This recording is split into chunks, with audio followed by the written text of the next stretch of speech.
আসসালামু আলাইকুম। যারা অটো চালান তাদের জন্য একটা দুঃসংবাদ। ঢাকা সিটিতে যারা অটোরিকশা চালান ভাইরা, আপনারা সতর্ক হয়ে যান। অটোরিকশা দেখেন কি অবস্থা করছে, মোবিল কোড দিয়া অটোরিকশাগুলো আটকাইলেও পারতো, কিন্তু আটকায় রাইখা জরিমানা করতে পারতো, কিন্তু জরিমানা করে নাই। তারা কি করছে, গাড়ির ব্যাটারি খুলে রাইখে দিছে। এই হলো আপনাদের অটোরিকশার অবস্থা।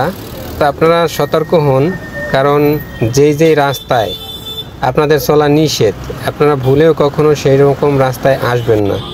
আপনারা যদি ওইরকম রাস্তায় আসেন তাহলে আপনাদের এরকম দশা হইতে পারে। আপনাদের গাড়ি আটকে জরিমানা রাখবো না, আপনাদের গাড়ির ব্যাটারি যেটা দিয়ে চলে ব্যাটারি খুলে রেখে দেব। তো আপনারা সতর্ক হন, সতর্কভাবে গাড়ি চালান, যাতে করে আপনাদের কোনো সমস্যা না হয়। যে এরিয়াতে গাড়ি চালানো নিষেধ সেখানে ভুলেও আইসেন না, তাহলে এরকম অবস্থা হবে। দেখেন। আর ভাইরা, আপনারা যারা আমার ভিডিওটা দেখছেন অবশ্যই কমেন্ট করে জানাবেন কাজটা কি আসলে ভালো করতেছে না খারাপ করতেছে।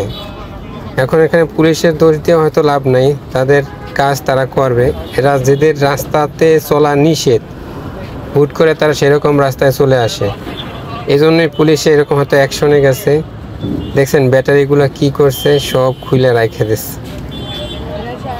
গরিব মানুষের শান্তি নেই কোথাও, যেখানে যাবেন সেখানেই গরিবের উপর সব অত্যাচার। আসলেই ভাই, যারা কোটিপতি তাদের কোনো সমস্যা নাই, কিন্তু সব দোষ নন্দ ঘোষ, এই গরিব মানুষের উপরেই সব অত্যাচার চলে।